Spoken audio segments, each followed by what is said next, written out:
for the tie. On its way, and he missed it. We got this, Jake. What about you? Of course we got this, Justin. I am willing to, I got the weird beard going and things like that. I decided today, I don't know what possessed me to do it, but I will shave into a goatee if the Titans lose this game, and I will do all of next week's episodes with a goatee. Starting tonight, I'm a man of my word.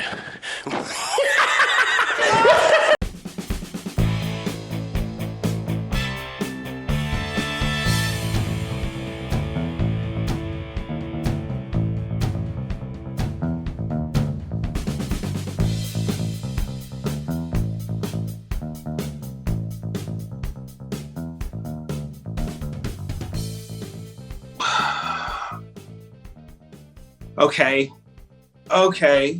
Let's try to get through this here, Jake. Welcome to Titans Tube, where football sucks and life has no meaning anymore because the Tennessee Titans just lost to a winless 0-3 New York Jets team. We're going to try to go over what happened here. But first, before we start off the video, Jake, I see that you have done something with your face. As promised from a previous video, from our picks video. Do you care to explain yourself here? Look what they've done to me, Justin. Look at me. I mean, joke's on everybody else because I think I kind of look handsome. I asked my girlfriend. She goes, it's not terrible. And I thought I would look way different. It's not terrible. But look what they've done to me, Justin. I've never felt worse. It's been a really long time since I've felt this bad about the Titans and just being frustrated over a game. And then to compound that with having to shave myself into a goatee for the foreseeable future, because I promised all 3 videos this week. So all 3 videos this week are getting a goatee. Maybe I'll get into it. Maybe I'll be a goatee guy. I feel like I kind of look like the Titans CEO president. I think I can't remember his name, but Steve Underwood. Yes. Thank you. I feel like I can go for him as Halloween if I dye it white or something like that. But besides the point, here I am with the goatee. Shout out to everybody who is going to enjoy this or, maybe want my phone number because I look so handsome. But yes, Justin, I'm getting what an infuriating game. Jack Sparrow, Johnny Depp vibes myself a little bit. I've gotten a Johnny Depp comment with the headband and glasses and stuff. Maybe I'll just commit to Johnny Depp for the rest of the season because we're going to need something to talk about, Justin, because this Titans team not getting it done at least last game on Sunday. Dude, it's a tough one. I commend you for following up with your promise. If we lose to Jacksonville next week, you might have to think of another area of the face to chop off, and it's going to get worse. But all right. I want to rant a little bit going into this because this is ridiculous, Jake. Whether you're a new fan or an old fan of this Titans team, this game, if you're not aware, if you're a new fan, this is the perfect encapsulation of what it is to be a Titans fan. Once again, Jake, this team has delivered on why this fan base should not and cannot trust this team ever to go into a game, no matter how lopsided you think it's going to go or what it says on paper, the advantages, disadvantages, whatever we do in our preview video. None of that matters because you can't trust this team. And it's not just Vrabel. We saw this. I mean, we did see this with Vrabel last year. It's year after year. We dropped a game. We got blasted by a 4-win Bengals team on the road last year in an 11-5 season. The year before that, we got blanked, almost shut out in Jacksonville in week 2. And then we go on to get shut out against a sub-500 Denver Broncos team. I don't care that was a bad Marcus Mariota game. But nobody showed up. It was 16-0. This team was not ready to play that game. We can go back to malarkey. We can go back to 2018 when we're trying to fight for the top spot in the division. We get run off the field by the Colts in Indianapolis in the first half. The year before that, 2017, we dropped back-to-back games on the road against a bad Cardinals team and a bad 49ers team when we're right on the cusp of clinching a playoff spot. The year before that, we lose in a bad way to Jacksonville on Christmas Eve. That gets us eliminated from the playoffs. I could go on, Jake. I could go back to 2011 when a Mike Munchak-led team who ended up being 9-7 lost to an 0-13 Colts team by 2 touchdowns without Peyton Manning or Andrew Luck. That game knocked us out of the playoffs. Jake, this game, this is Titans football. We should not ever come to expect coming into a game and winning a matchup. We're holding on for the skin of our teeth, no matter if it's an undefeated team or a winless team. So I just need to get things off my chest. I'm ranting and ranting away. I don't know how long this video is going to end up being. I mean, it's already long with this introduction, but there's just so much blame to go around, Jake. We could put the blame on so many aspects of this game. It would be easier to focus on who's not to blame, which, in my opinion, it's your franchise quarterback, Ryan Tannehill, and your all-time great running back, Derrick Henry. They're not to blame for this loss. And if that's the case, this team has so many issues outside of them. And they almost drug us single-handedly, both of them, to somehow winning a game we did not deserve to win whatsoever. So I'll throw it to you, Jake. So at this point, after 4 weeks, these Titans are 2-2 with a terrible loss to the Jets. Should we be pushing the panic button at 2-2 at this point, or do you think it's still early and we should, including myself, first of all, should relax, RELAX, as Aaron Rodgers would put it? Are we panicking now? It's a half panic, half relax answer for me, Justin. I don't even know how to feel. And to your point and to your rant, I wanted to bring up a comment from the preview video from YouTube user Midnight Tornado. I thought this was perfect because I felt this in my soul. Midnight Tornado, I'm going to read it right here. I've grown weary of the trap game worry warding. I'm just going to straight out say that the Jets are going to get wrecked. Jets defense schmeefense. We'll shut them down, and that'll be the end of it. Now, Midnight Tornado, I'm not reading your comment to put you on blast. I'm just going to illustrate the point that I read your comment, and I was worry warding myself, and I felt like we kind of came across that in the video. And I read your comment. I said, you know what, Midnight Tornado, you're absolutely gosh darn right. And we're going to kill the Jets. I mean, this is a new Titans team, not your father's Titans. I've been saying it all year, but it still is the same Titans. And with the expectation coming into this year, that's what makes this game so much worse. So much worse. Yeah. Anyways, I thought that was a very poignant comment to bring up because I felt that. Midnight Tornado, shout out to you for changing my opinion on the game, but oh my God, this is the same Titans we've been watching, kind of since they moved to Nashville and throughout the past 20 years of Titans football, frankly. Yeah. So to your question, Justin, at 2-2, 4 games into the season, with 2 absolutely burn the tape games. I mean, we saw this against Arizona, and Arizona won by, 20 plus points, 25 points. If we didn't play the Jets, this game wouldn't have gone to overtime. We would have been beaten by 25 plus points if it was anybody but the Jets. And what's even worse is that this game should have been over at halftime.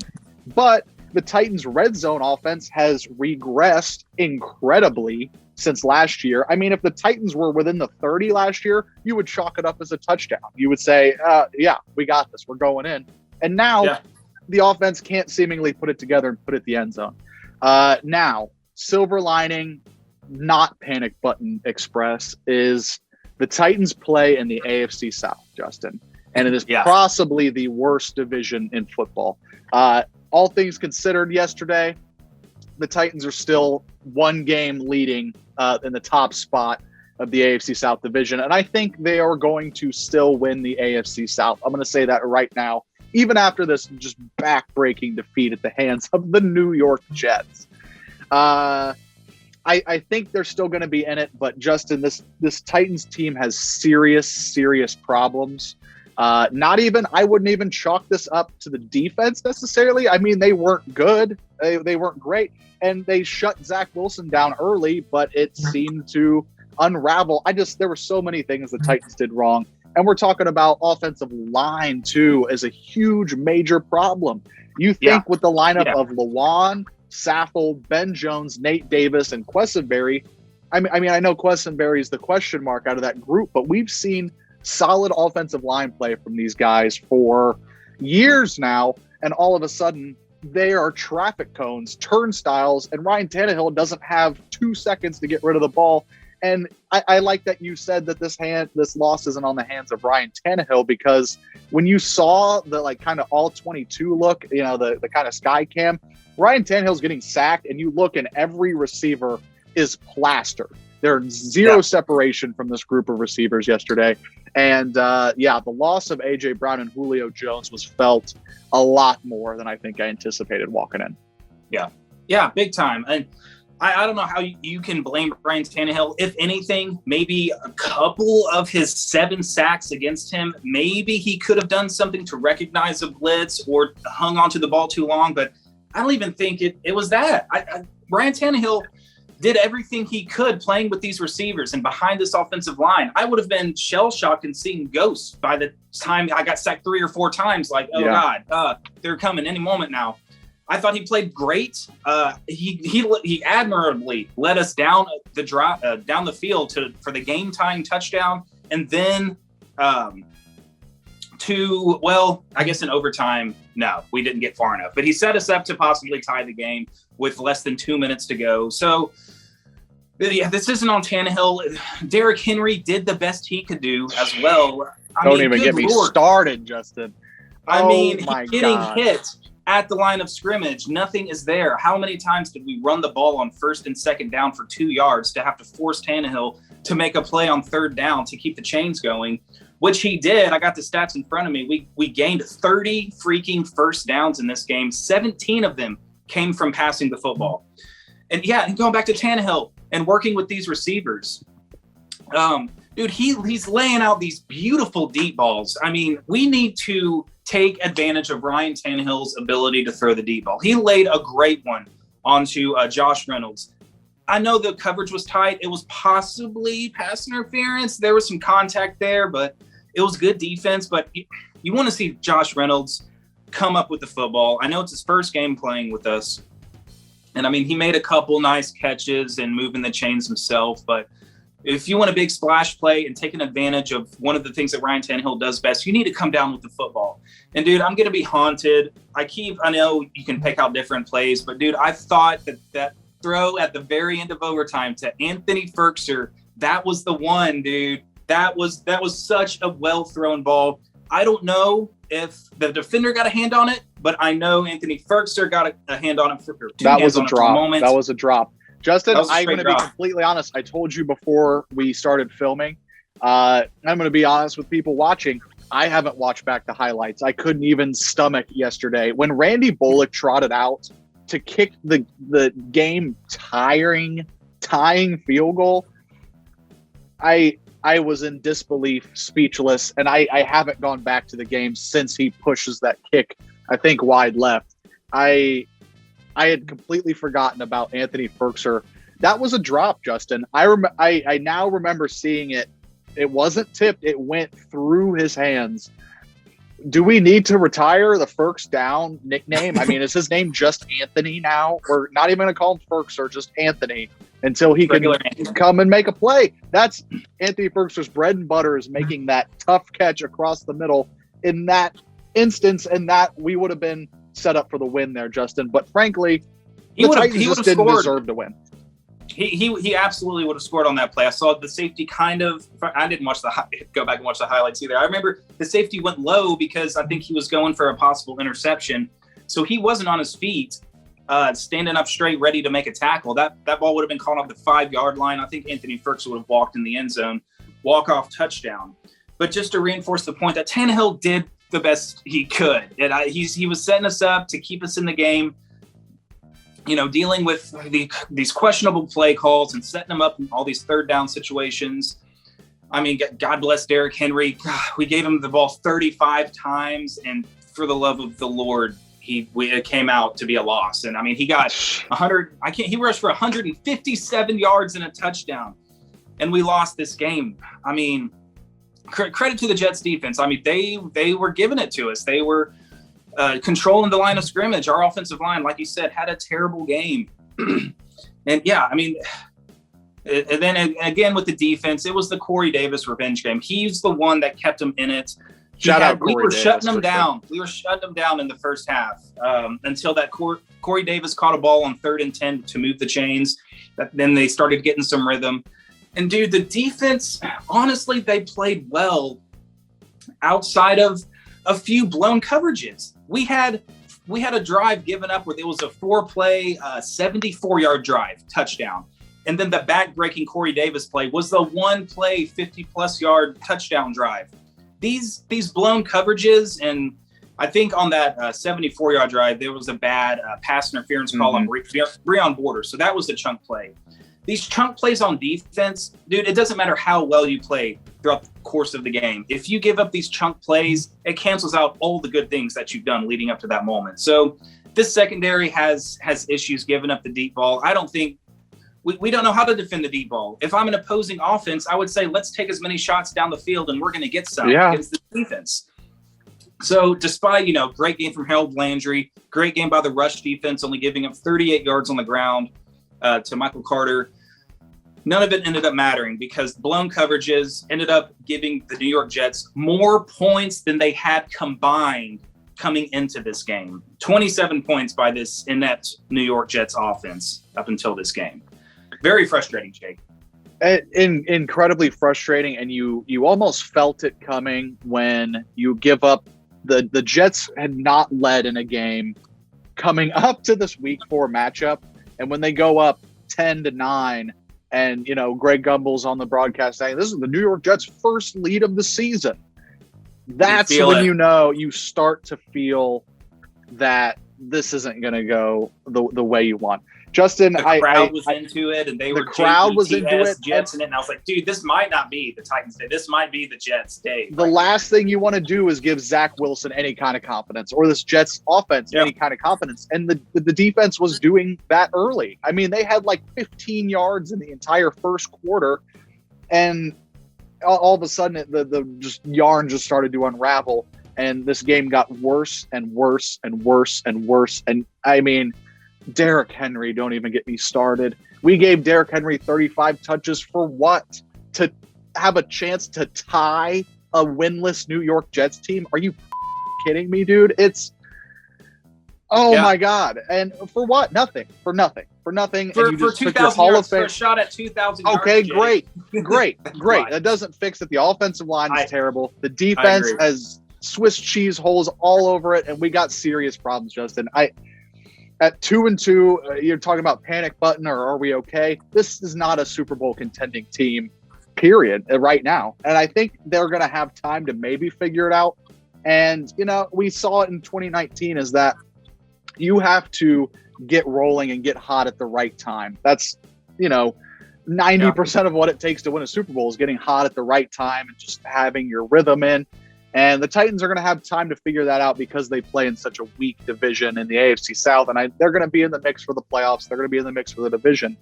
But this game was so infuriating and just backbreaking. I couldn't believe it.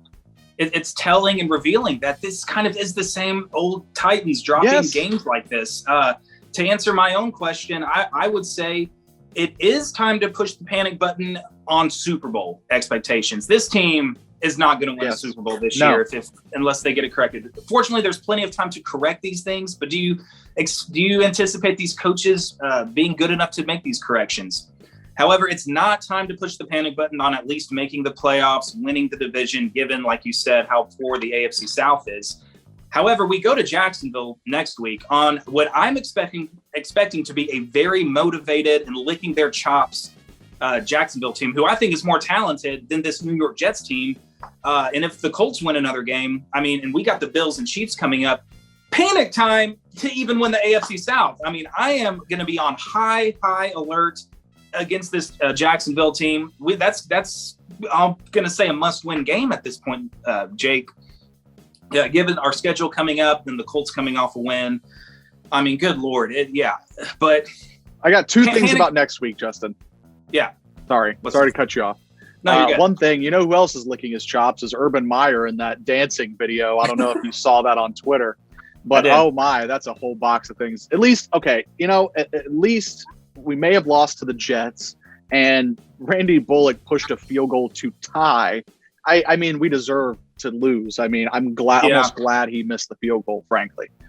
But at least Mike Vrabel isn't dancing in a club with some 20-year-old girl getting frisky with her. So, at least there's not that. If you haven't seen the Urban Meyer video on Twitter. But I also think the Titans are going to come out and beat the Jaguars next week. I really think this team does respond. Week one was a wake-up call, and we fell back asleep, and now we're going to have to be woken up again.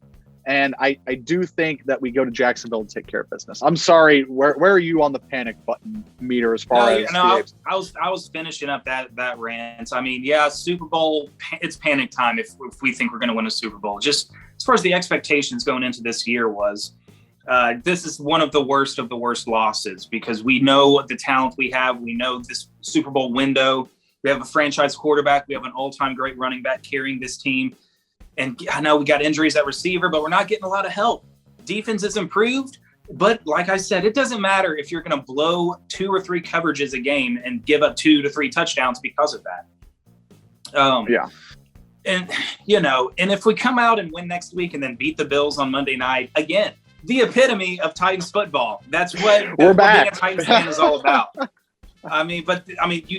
You feel it like this is the Titans to drop a game like this. They fool us all the time. I felt confident too. I was like, should I be doubting? No, this is a different new look Titans. We're not going to drop this game. It happened. We absolutely did. And I do want to give, a shout out in a bad way, but in a good way to him individually. Way to go, Jeremy McNichols. Yes. Catching passes from Ryan Tannehill being the best thing about this passing offense. But that's a bad thing, Jake. When your backup running back, who rarely sees the field because he's got Derrick Henry in front of him, is leading your team in both catches and yards. And it was there, and the Titans were taking advantage of it. So credit to Tannehill, maybe Todd Downing if he was the one seeing this as well and calling these plays. But, that was the best thing going for us through a passing attack as far as the passing attack goes. And that, what does that say about your 3rd, 4th, 5th wide receivers who can't step up and lead the team and, take a back seat to the backup running back? Yeah, I'm glad you brought that up. Leading receiver Jeremy McNichols, 8 receptions, 74 yards, 9.2 a pop. It felt like we were relying on Jeremy McNichols to sneak out of the backfield, and Tannehill, while getting sacked, he's got to flip it, to him, and that's how we're going to get first downs against the Jets. Chester Rogers, 5 catches, 62 yards. Josh Reynolds did show up, six receptions, 59 yards. It's not a bad day, but missing that deep ball, huge. Yeah. The Jets I don't even know what to say. They had the big plays, and we could not get a big play. I think our longest play might have been a Derrick Henry 22-yard run. Mm-hmm. I don't know how long Tannehill's longest throw was. I could pull that up. But, it could have been the Anthony Ferkser play. It could have been the Josh Reynolds deep ball. Okay, we had a 27-yard pass play to Jeremy McNichols. That was on the first drive of the game, I think. That was probably the Titans were in 3rd and 21 on the opening drive, and Jeremy McNichols slip screen. Yeah, that was it. It's unbelievable. I said in the preview video that the key to this game is for the Titans not to beat themselves as far as turnovers go, as far as penalties go. The Titans won the turnover battle, and they had a total of 2 more penalties than the Jets in this game. They won the time of possession 40 minutes to 30 minutes. You go, well, there's the extra time because of overtime. And the Jets just straight up beat us, Jake. This is 7 sacks against Tannehill. Going back to Tannehill, I'm starting to worry that Tannehill's not going to be healthy the whole season if this keeps up. He got sacked 5 times against the Cardinals. He got sacked a few times against the I think just once against the Colts, but he got sacked a few times against Seattle. So sacks not a problem. Good trend. He's got to be leading the NFL in number of times sacked. He probably passed Zach Wilson because of this game alone. Yeah. We got problems, Jake. We have problems. The Bills just shut out Houston. What's going to happen when this offensive line has to go up against that defense? It's going to be ugly. I don't even know if we can beat Houston at this point. Who knows? Anything is on the table, Justin. Going to East Rutherford and losing to this Jets team tells you anything is on the table for this Titans team.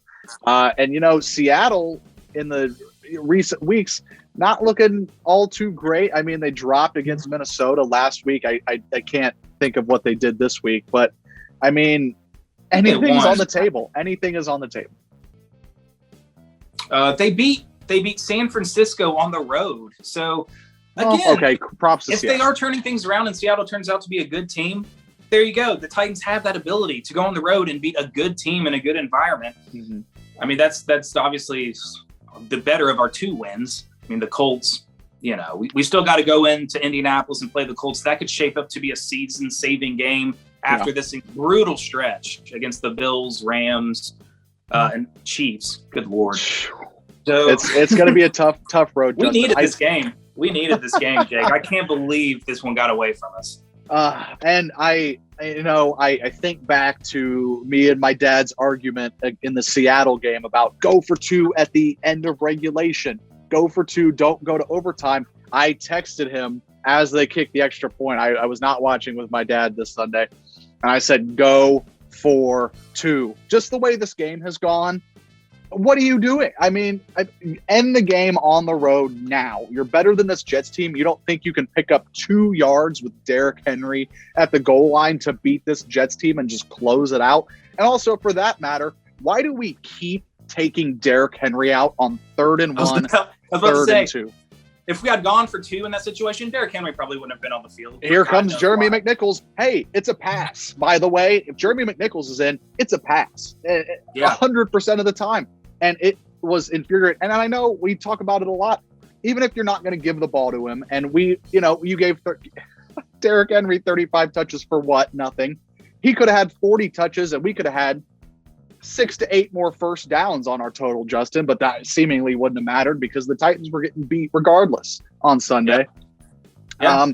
But why do we keep taking Derrick Henry out on 3rd and 1, 3rd and 2? It was possibly the most puzzling thing of the day. Dude, maybe I would like to see some numbers, but I would like to see how often we run play action. There are so many times when we're converting a 3rd down to 1st down. Dude, I'm like praying for play action, and it seems like we're always just hammering Henry up the middle for 2 yards to set up another 3rd and middling yardage. Yeah. Tannehill is best in play action. He's best at throwing the deep ball, and keep this defensive line on their toes by, move the pocket some. When your offensive line is getting beat with blitzes and just maintaining their blocks, you gotta work around that. You gotta, move the pocket, roll out Tannehill, work the play action. Oh, good Lord. If I feel like we're starting to get all over the place with more and more that's coming to mind about what's so frustrating about this. Oh my goodness gracious.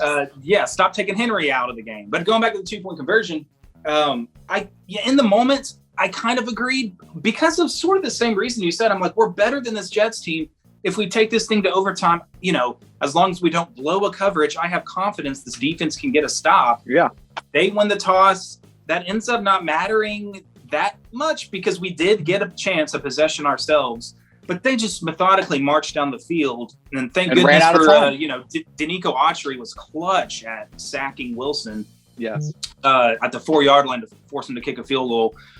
Or I don't know, maybe they would have gone for it on like 4th and goal if it was like an incomplete pass. And I could not believe the play call from the Jets on the right. 3rd and goal from the 1. But they were I'm trying sorry, to give us the continue. game at the end. Yeah, they were. Shoot. They really were. Yeah. I don't know. At this point, I'm kind of just at a loss for words, just like the Titans are at a loss after this week. Is there anything else you want to talk about? Do you want to? We can preview the Jags probably more so in our preview video and save it for that. But I mean, I want to move on from this as quickly as possible. We might have missed some things though, but maybe the commenters can let us know. Definitely missed some things. And I what do you think of the last thing? I mean, what do you think of the decision to bring out Randy Bullock with like 30 seconds left? It was 4th and 10. to kick a 40-something yard field goal. It doesn't matter. But, like... It's a lose-lose situation. I mean, lose. What are you going to do? Go for it on 4th and 10 with 20 seconds left and definitely lose? Or just have a chance to salvage what you can? I mean, I knew Mike Vrabel would elect for the tie if his hands were forced and it was, 3 seconds left and you got to chuck it or kick a chip shot field goal. I think he would have done that because tie is better for playoff seedings, et cetera, et cetera, et cetera. I couldn't believe that, we sent him out for the long field goal, and Randy Bullock is a liability past 40 yards, Justin. Past 45 yards, forget about it. Let's just go for it. He was 3 for 3, hit his extra points going into that kick. I think he might have hit a 40-something yard field goal. That might have been one of the ones. So maybe that's kind of what. Fair. But, Vrabel was like, yeah, okay, let's try to salvage this. But, dude, I don't know if any Titans fan had confidence he was going to make that kick. I didn't think he was. To be honest, based on my reaction when he missed it, I was hoping for a tie because my initial reaction was, oh, dang it. It was disappointed. It wasn't like, good. I don't care. We deserve that. Well, whatever. Deep down, I didn't want to lose. I would have taken the tie. Just because, that's embarrassing in and of itself. But, yeah. Like you said, playoff positioning, whatever, it's better than a loss, but it still feels like bleh against a bad team. But I was sad. I was sad that he missed it. And I would be less sad if we had just come away with a tie. But that's just me. I hate losing. I'm so angry at the Titans team and organization. Just simply because they put us in a position where, 0-3 New York Jets, you've gone to overtime with them, and you had to scratch and claw and fight to get to overtime with this Jets team. Yeah. 2, you ran out of time on your drive. You couldn't put together enough big plays to go win the game. So you had Titans fans clamoring for 3, Randy Bullock coming out on the field, your upteeth kicker over the past 3 seasons, to 4, tie the ball game. You had Titans fans wishing for Randy Bullock to kick a game-tying field goal against a hapless Jets team. I'm furious. Yeah. Justin, especially when we have Super Bowl. Yeah, exactly. When we have Super Bowl expectations, you can't have Randy Bullock kicking a game-tying field goal at the end of overtime against a terrible team. It's just inexcusable. And I'm sure Vrabel's beside himself. And I guess we can finish up with a slight tangent. Is this coaching staff on the hot seat for you, Justin? It might be an overreaction and a reach, but what else can you put it on besides poor offensive line play and just not being ready for this game? In some ways, I feel like they kind of put themselves on the hot seat before the season even began to continue to promote within. Especially on the defensive side of the ball, the issues we had last year. We didn't get any outside help aside from a Jim Schwartz consultant role. Absolutely, Shane Bowen should be on the hot seat for continually these busted coverages. Maybe it's the players, but I guess it's easy to look at the defensive coordinator and what we're doing. On one of the deep balls, I think it was Tequila and Cole, he was the closest one to the ball, and the next closest player to the ball was another Jets receiver. They had 2 players closer to the football than either Titans defender. That is killing this, what otherwise would be a decent defensive performance. Yeah. If we keep giving the ball to Derrick Henry 30-plus times in a losing effort, especially to an opponent like the Jets, then Todd Downing should be on the hot seat. Yeah. Getting sacked 7 times from Tannehill, you've got to, if your offensive line isn't getting it done, that's on the coach to make adjustments, to get help, add a blocker, put in McNichols or Henry to block, or an extra tight end to help the struggling offensive line. We'll see how they respond. The seat's getting warm. The seat has got to be getting warm after this game if it hasn't been already. And even John Robinson, dude, we're experiencing a Dennis Kelly curse now. Isaiah Wilson, right tackle, washed out, bust before he even steps onto the field. Dylan Radence, 2nd round pick. He isn't even seeing the field. He's a healthy scratch. David Questenberry, bad game last week. He's had some decent games. I think he might be a better left tackle than right tackle because I know he played a lot of the season last year for us at left tackle. But good Lord, he had a horrible game. I think I saw a stat where he gave up 3 sacks on the right side of the line, including like 8 pressures. Like, good gracious. Trade a first-round pick and bring back Dennis Kelly. For the love of God, this is killing this team. I think, the whole coaching staff, front office needs to look in a mirror and be like, all right, depth is a problem. We have star power, but behind that, this team has big weaknesses. Huge. So, yeah. Fair enough. It might be an overreaction to say hot seat for Mike Vrabel, especially because I just think it's coming from a place of expectations, and you come into this season thinking that you have an outside shot at the Super Bowl. You kind of push your chips to the center of the table with the Julio trade, and you seem like you have the pieces to put it together. And out of the first 4 games, Justin, you've laid 2 complete eggs in Arizona and New York, and like literally throw the tape away games. We didn't really do anything right in either of these games, and we lost both of them, and we deserve to lose both of them.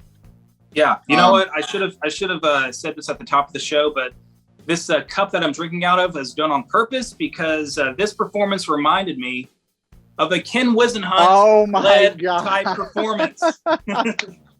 This team looked like a 2-14 team going on the road and losing.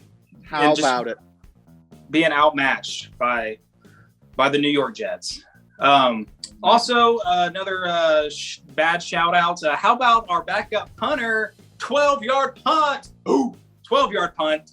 That's what we brought you in to do in place of Brett Kern. I mean, another thing I kind of forgot about. I mean, okay, so I played football only in my 3rd and 4th grade year. My 4th grade year, I was the punter. So cool. That was a cool gig. Nice. I had a punt with the bounce go 40 yards in a game one time. Oh. That's like my crowning football achievement. Now, amazing. Definitely not 40 air yards. It caught a great bounce. Got some wind, got a gust, got to bounce. Yeah. Yeah. The factors were great. But here's the thing. That is 28 yards more than the punt we saw that was shanked yesterday. His first attempt, Justin, he came out on the field and shanked a 12-yarder. 4th grade me had a punt that was almost 4 times better than that. That is terribly sad. I don't know how a professional punter, how you can sign a punter that is even has the ability to do that. How bad do you have to miss the kick? How many times have you done that rep in your life? And you do it on your first time out there. But, amazingly enough, I can't remember which punt this was, but to his credit on the stat sheet, he had a long punt of 63 yards, which is long punt for anybody. I don't think your 4th grade self did that. No. Didn't have that in the arsenal. But you're a guy that has this ability with your leg to do that, and you execute a 12-yard punt. That can't happen in the NFL. That's like missing a 20-yard field goal as a kicker, or like dropping a floater pass if you're running back out of the backfield. You can't do this. You can't do something that a kindergartner can do. It's bad. And also I don't think that was early in the game. I don't think the Jets ended up scoring on that drive anyway. No, they did not. They did not. Okay. It ended up not mattering, but got bailed out. Yeah. Again, it was one of those little factors, you hear Greg Gumbel say, this is the Jets' first lead of the season. And then you get a shanked punt, and it's just these things are happening, and you can feel that it's not going to be the Titans' day, and it wasn't. Yeah. Yeah, and it absolutely wasn't. And it's starting to make Titans fans, it's going to be a long week, but all week it's going to make Titans fans think this is not going to be our season. This is the same old Titans. We have the ability to drop these games at any point. So having said that, Jacksonville on high alert for that game. Oh my goodness, we really, really have to win that game more so than ever. Titans 1-0 still in the division. They have to go 2-0 in the division if that's what we're going to be clasping to, Jake. Is just win this division. At 9-8, probably. This is not what Titans wanted. Yeah, at 9-8 division championship. Not the expectation. There will be firings if we win our division at 9-8. You can bet on that. You think so? Oh yeah, John Robinson has certainly made mistakes, but I don't think he's afraid to pull the trigger, even going against a wish of Mike Vrabel. Even though Mike Vrabel is his head coach, the one head coach he has hired, he did not hire Mike Mularkey. And I think he will overrule perhaps some Mike Vrabel decisions. And I don't know, maybe Mike Vrabel will pull a Mularkey and be like, well, it's either my guys or I'm also out too. Something like that. So I think you got something there. Even though John Robinson is probably to blame for some of these roster positions and putting us in this position, hiring the 12-yard punter, Johnny Townsend, I bet he was throwing chairs. I bet he's screaming at some people in his office this week for sure after losing to the Jets. He knows how embarrassing this is. He's not unaware of these things. He's a very self-aware GM, and he knows the expectations. He knows how the team looks, the perception, and with the fans and all that. I think he recognizes that, and he's gonna pull the trigger on some of this stuff unless it gets fixed in a quick way. So we'll see. Pretty down time right now for the Titans. I don't know what else could be said, man. I'm with you. I think if you see the Titans limp to a division title at 9-8 or 8-9 or whatever it's going to take to win the AFC South, we're kind of the NFC East of last year as far as this season has started. I think if we limp to a playoff berth and then one and done exit and we don't look good doing it, I think you could see Mike Vrabel on the hot seat if he doesn't fire Shane Bowen. I love what you said about he could do the Mularkey and say, I want Terry Robisky to run my offense, and Vrabel wants Shane Bowen to run his defense, and they're equally as bad of a decision. I like what you said there. And I think, I didn't think that Mike Vrabel could be on the hot seat with a playoff berth, but I mean, we saw the Titans win a playoff game and fire their head coach. So anything's on the table at this point, Justin. Throw the tape away. Let's go crush Jacksonville by 30. I mean, if there's anything that would be good medicine for a Titans fan's soul is going down to Jacksonville and absolutely shellacking them. But we can't count on that at all, Justin, even though we have the better roster, the better team, I think better coaching. We can't really count on them to get it done, but who knows? Do you have anything to take us out, man? No, just ignore football, ignore everything, be with your friends, be with your family, do some happy things, because you're not gonna find happiness on Twitter or social media or watching ESPN or any of that stuff. Just go to sleep, go into a coma, and wake up on Sunday getting ready to tighten up and get this thing back on the right track. I like it. Like, comment, subscribe, all that jazz. Get off the internet. Don't pay attention to the Titans this week after you until watch this Sunday video. at 1. After you watch this. Get off the internet after this video. We do want you to watch Titans too, of course. But other than that, stay away. Perfect. All right. Let's wash our hands of this game and move on to Jacksonville the best we can. Well said. We will. We shall. The Titans will bounce back. You guys tighten up, and we'll see you in the next video. Peace.